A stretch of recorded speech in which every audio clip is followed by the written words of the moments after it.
Good morning, Wahconah. Mr. Rob here. It is Monday, September 21st. It's the 5th day of school, and we're back on a day one remote learning schedule. For that, it means that you will be meeting your A, C, E, and G block classes this morning during Zoom sessions.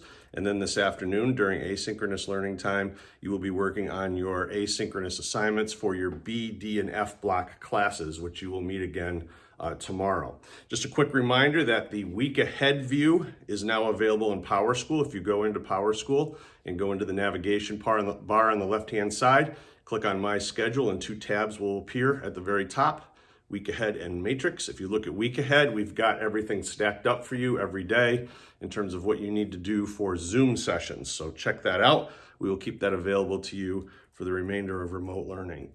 One of the features of our remote learning schedule that we want to take a moment to reiterate to everybody is the appointment block that sits in the 1:15 to 2:15 hour of the day.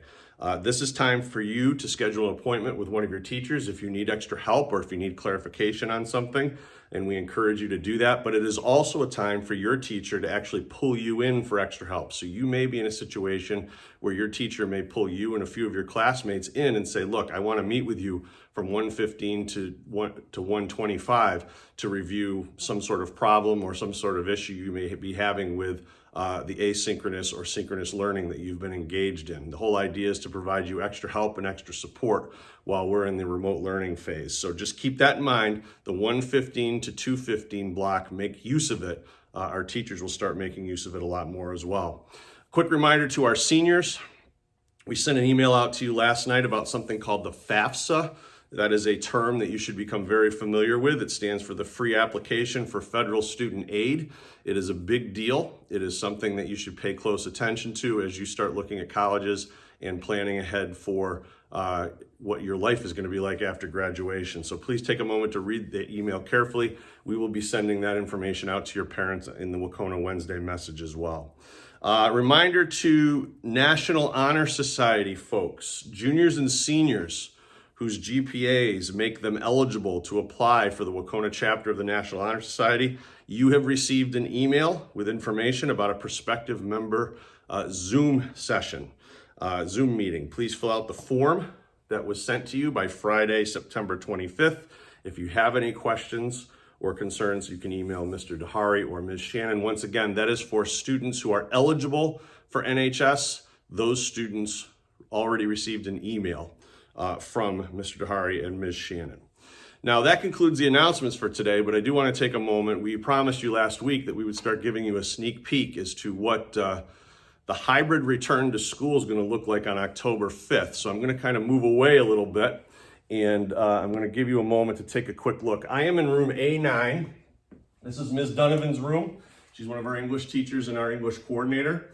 And you'll see that in the front of the room, not much has changed. Her whiteboard's still here, her projector's still here, her desk is still pretty much in the same spot it was when we left school in March. But what has changed is the classroom setup. So I'm going to pan back just a little bit and give you a quick look as to what we're talking about here.